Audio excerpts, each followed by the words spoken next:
황보 의원이 정치를 하면 왜 안 되는지 그거에 대해서 네네. 말씀해 주십시오.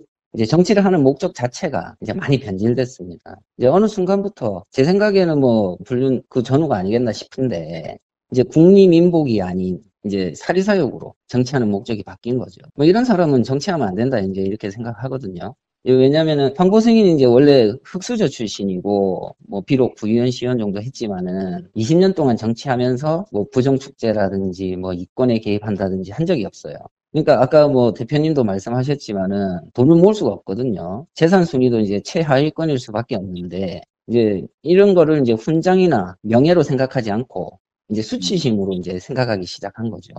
이런 사람은 정치하면 안 된다고 생각합니다. 예. 네. 자, 그 회사 직원, 그러니까 상간남 회사의 직원이자 카드의 실소유자가 이제 한모 씨라고 이렇게 말씀을 하셨잖아요. 네. 예, 예. 그 한모 씨가 서융의 지분, 그러니까 상간남이 운영하는 그 회사 서융이라는 회사의 지분도 갖고 있고 하는 것 같던데, 그 네. 한모 씨는 어떤 인물인지 혹시 자세히 알고 계시나요? 서홍의 3% 지분도 있더라고요. 예. 네네. 그 뭐 회사 직원이라는 점 외에는 제가 뭐 자세히 알지는 못합니다.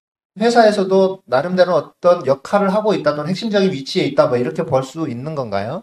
네, 그렇죠. 거기 보면 뭐 신모 씨도 나오고 하는데 이 상간자가 이제 직원들을 관리하는 방법 중에 하나입니다. 자, 그다음에 한모 씨 카드로 기자에게 이제 접대를 했다고 했잖아요. 그런 네네. 얘기는 어떤 과정에서 나온 건가요? 저희가 이제 대화를 좀 많이 하는 편인데 뭐 불륜 사건이 있었지만은 뭐 그래도 일상적인 대화 이런 것들은 뭐 꾸준히 계속 해왔었거든요. 근데 이제 뭐 국회의원 당선 이후에 이제 뭐 점심하고 저녁은 대부분 이제 뭐 모임 아니면은 약속 뭐 기자들 만나고 이런 일들이 많아요. 근데 이제 뭐 다들 뭐 아는 얘기시겠지만은 특히 이제 기자들 만날 땐 대부분 이제 식대를 의원 쪽에서 부담을 합니다. 이런저런 얘기를 하다 보면 이제 뭐 오늘 뭐 먹었냐 뭐 했냐 뭐 이런 얘기 일상적인 대화들을 하지 않습니까? 그러면 이제 뭐 누구랑 식사를 했고 뭐 메뉴 가격 뭐 이런 얘기들을 하게 됩니다. 그럼 그 와중에 이제 뭐 한 4명 정도 뭐 기자들 밥 먹이면은 보통 3, 40만 원 정도 이제 지출이 되고 뭐 여러 건 이제 아침, 점심, 저녁 계속 반복되니까 여러 건 누적되면은 이제 큰 부담이 되지 않습니까? 그 이제 제공받은 뭐 신용카드를 사용할 수밖에 없다. 이제 뭐 여러 번 얘기했기 때문에 저는 사실로 받아들이고 있습니다. 그리고 뭐 신용카드 같은 경우는 토탈 2장을 받았거든요. 이제 첫 번째는 이제 제가 이 카드를 받아서 쓴다는 걸 알게 돼가지고 이제 못 쓰게 하려고 몰래 버립니다. 네. 예. 그 몰래 버렸는데 뒤에 보니까 다시 받아와가지고 이제 계속 쓰더라고요. 지난번에 제가 영수증 하나 오픈했는데 그 카드는 2번째 받은 카드 영수증입니다. 네. 그러셨군요. 선생님, 그 상간자 그 딸 명의의 그 아파트 거주 중인 사실을 어떻게 알았는지에 대해서 한 번씩 부탁드리겠습니다. 네, 그 국회의원 이제 당선되고 이제 서울에 일정이 있으면은 이제 저도 잘 아는 이 친한 후배가 있거든요. 그 집에서 이제 지낸다 이렇게 얘기해서 뭐 그런가 보다 하고 있었어요. 근데 이제 이후에 이제 개원이 6월 달인데 가까워지니까 이제 가족 단톡방에 집을 구했다면서 이제 느닷없이 사진을 공유를 한 거죠. 그 이제 어머니나 남편이 이제 뭐 저에게조차 이제 알리지 않고 집을 구하고 일방적으로 이제 통보를 한 거죠. 그래가지고 제가 이제 방문하겠다, 한번 가겠다 하니까 오지 말라는 겁니다. 그래서 뭐 말이 안 되잖아요. 당연히 이상한 생각이 들어가지고 이제 추궁하니까 이제 딸 명의로 아파트를 제공받은 사실을 이제 털어놓은 거고 이제 비밀번호도 이제 알려준 거고 그렇습니다. 이제 처남이 이제 그 집을 한번 갔어요. 청주 사는데 이제 가깝다고 한번 놀러 간다고 갔는데 이제 계약서를 이제 본 거죠. 그 팁으로 올려져 있는 계약서를 봤는데 상간자하고 이제 같은 성씨를 가진 사람의 이름으로 계약이 돼 있었다라고 이제 장모님한테 얘기를 한 거죠. 그래서 나중에 이제 저한테는 이제 보증금 5천만 원에 월세 100만 원짜리다라고 이제 말을 했거든요. 그 이제 근데 이제 제가 뒤에 인터넷으로 이제 확인해 보니까 한 2배 정도 됐던 걸로 제가 기억하고 있습니다.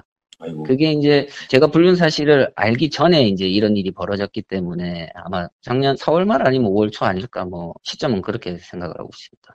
황보 의원의 법적인 문제, 이거는 뭐라고 생각하는지 좀 말씀해 주시죠. 개인적으로는 이제 정치인의 제1덕목이 이제 도덕성이라고 제가 이제 생각하는 쪽이거든요.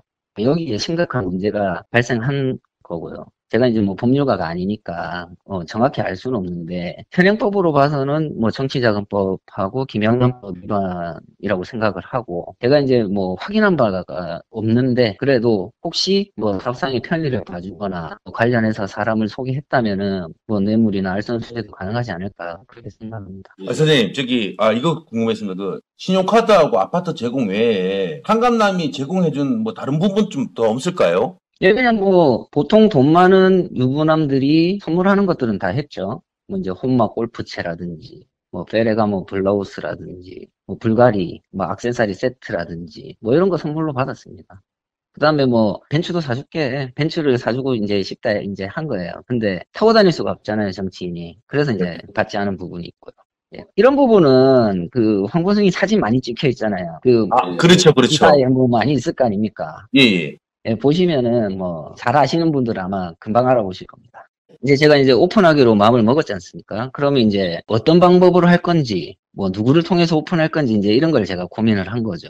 방법을 이제 생각을 해보면 이제 알리거나 언론에 알리거나 아니면 뭐 다른 당에 알리거나 수사기관에 뭐 직접 신고를 하거나 뭐 이런 방법들이 제가 고민을 했던 거고 그 중에서 이제 당이 이제 황보승이를 손절하면 이제 앞서 말씀드린 대로 이제 황보승이가 정치를 못하게 되고 뭐 당 지도부는 어쨌든 일벌백계 해가지고 리더십을 좀 공고히 하고 그러면 정치적으로 좀 소용돌이에 덜 휘말리지 않을까 이제 이렇게 판단을 한 거죠. 이제 그래서 당에 제보하게 된 거고, 그럼 제가 직접 한 이유는 당사자인 제가 직접 책임진다. 예. 이런 차원에서 이제 선수로 뛰기로 결정한 거죠. 뭐 이준석 대표가 됐다고 하니 바뀐 지도부에 대한 일말의 기대감이 좀 있었고요.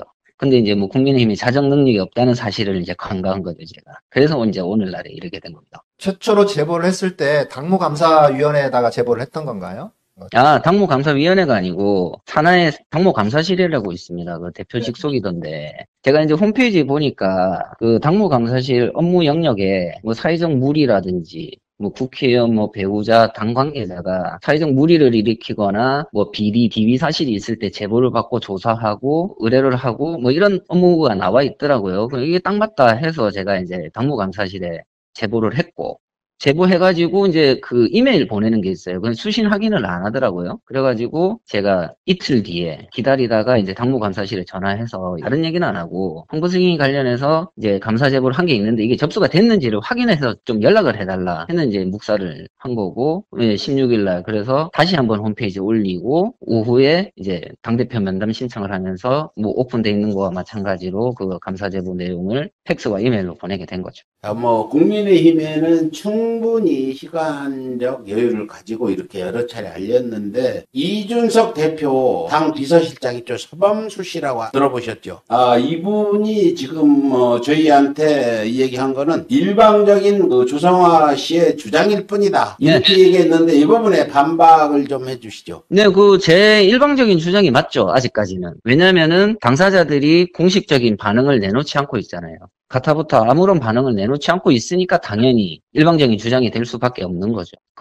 당대표 비서실 직속이라는 점을 감안하면 비서실장이 그렇게 무책임하게 말하면 안 된다. 당연히 자기 할 일을 하지 않은 거는 그건 당연한 직무유기다. 저는 그렇게 생각을 합니다. 우리 조선야께서는 지금 대표실에서 이런 멘트가 나왔는데 조사를 해보고 제가 이제 이거는 뭐 홍보승이한테 직접 들은 건 아니고 두 군데에서 이제 복수로 제가 전해 들은 얘기는 7월 19일 날 서범수 외 일명이 황보승이를 면담을 합니다. 그래가지고 황보승이가 대체적으로 사실관계를 인정을 해요. 그렇게 이제 거짓말 잘하는 스타일은 아니거든요. 이제 대체적으로 인정을 하는데 7월 19일 날 황보승이가 대변인 사퇴 의사를 표명을 해요. 그 자리에서. 근데 서범수 비서실장이 그러지 말고 그냥 남편을 만나서 설득해봐라. 가정사 아니냐. 뭐 좋게 해결해라. 이제 이렇게 오더를 준 거죠. 그 내용을 뻔히 알면서도 이제 사실관계를 전반적으로 인정했고 파악을 다 한 거예요. 서범수 비서실장은 다 알고 있습니다. 제 생각에는. 왜냐면 이거 제가 두 군데서 직접 들었거든요. 그럼에도 불구하고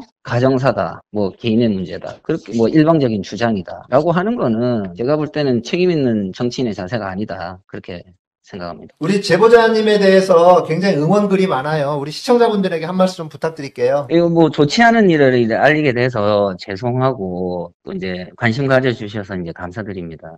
가정 파괴범들이 진실을 밝히고 진심으로 사과하고 책임지는 날까지 이제 끝까지 싸울 생각입니다. 그다음에 이제 모든 언론들이 이제 침묵하는데 이제 진실을 밝히기 위해서 애써주시는 저희 서울의 소리 관계자 여러분들께도 감사드립니다.